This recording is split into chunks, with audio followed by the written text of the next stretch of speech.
Hi everyone. You may remember that a couple of weeks ago it was revealed that Sharia courts are now operating here in Britain with the full backing of the law, even though they discriminate against women as a matter of course. And what this means is that those women who are intimidated into using these courts, as some of them will be, and everyone knows it, they will now find that they have the full weight of the British legal system lined up against them, alongside the patriarchal bigotry in their own communities.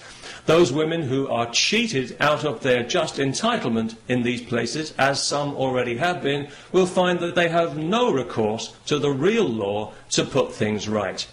In other words, we are now accommodating Saudi Arabian legal principles here in Britain, just as we accommodate their corrupt business practices and their threats against our national security when we try to investigate them.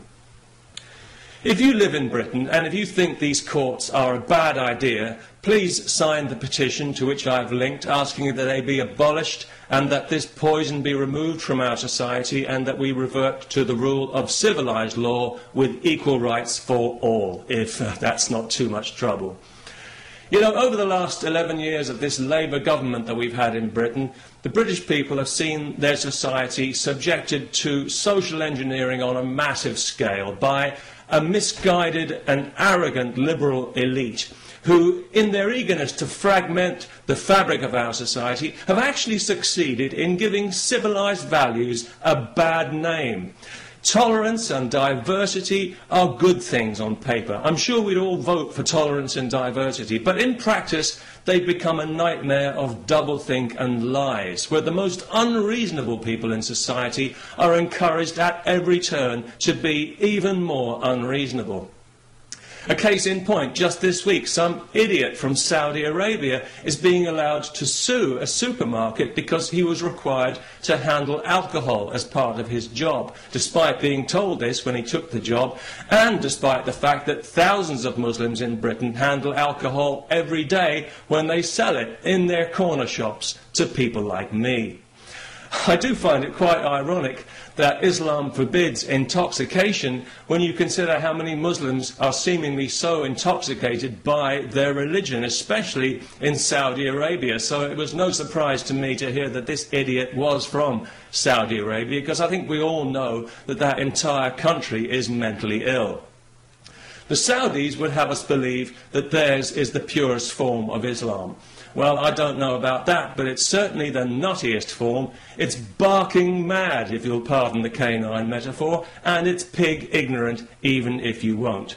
It's got to be just about the nastiest belief system on this faith-obsessed planet, and it's a cowardly one as well, enforced by cowardly men who are afraid of women and whose only language is ultimately violence. They're absolutely pathetic, and history is already laughing at them.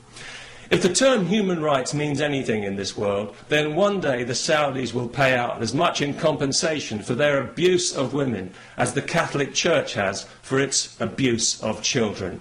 And I'll certainly drink to that. Because I was out earlier today, coincidentally, buying some beer, not because I enjoy beer particularly, but because I know it offends Islam. Although it didn't seem to bother the Muslim shopkeeper I bought it from, maybe he was just being polite. Anyway, as I was leaving the shop with my beer, two women happened to walk past wearing burqas.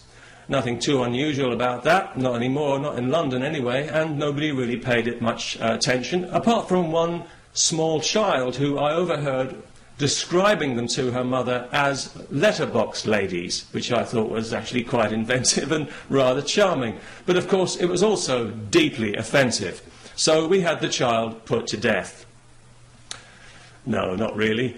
But it was lucky that neither of the women actually heard the offensive and insulting remark, because obviously each of them had her head encased in a cloth sack. So that was good, because it meant that the police didn't have to be called, no human rights people needed to get involved, and nobody required any financial compensation for hurt feelings, which I thought made a very pleasant change indeed. And of course, as a result, we didn't have to listen to any propaganda sound bites from some Islamist Saudi shill at the Muslim Council of Britain. So all in all, it worked out for the best. And it just goes to show that these things don't always have to end in tears. peace, especially to everyone who remembers to sign the petition.